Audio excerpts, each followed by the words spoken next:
Binary relations are defined when a set A is considered a transitive relation.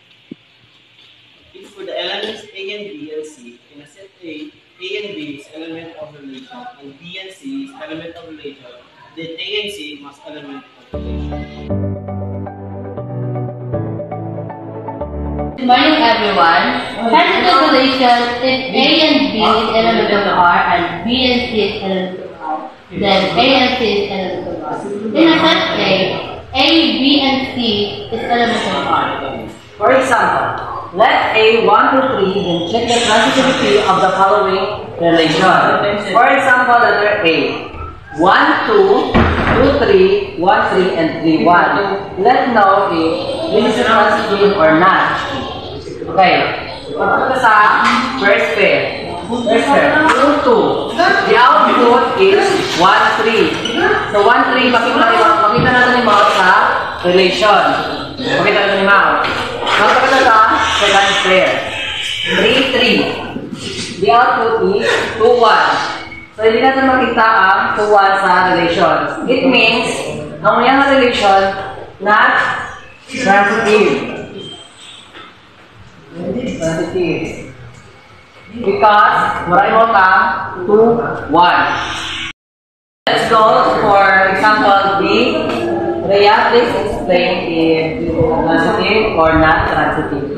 Okay. Example B. Relation is equal to 1, 3, 3, 2, 1, 2, and 2, 3. First pair is 3, 3. The output is 1, 2. Present 1, 2. Second pair is 2, 2. The output is 3, 1. Ang 3, 1 was present relation.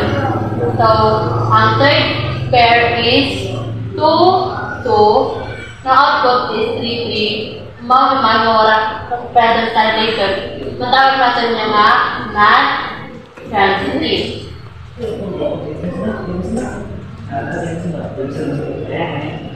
To example C. Relation 1, 2, 1, 3. 2, 3, 3, 2, 3, 3, and 2, 2. Let's know if this is a transitive or not. Magpapala sa first pair.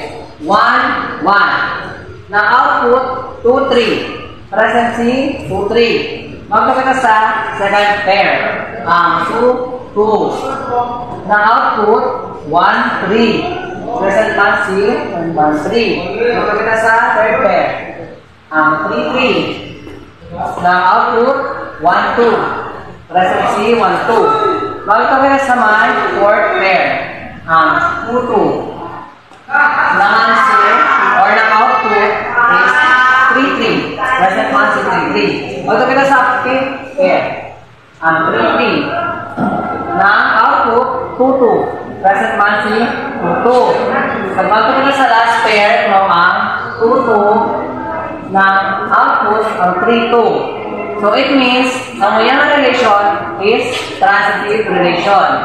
Dahil tanan na ginasagap is present sa relation na yan. Okay.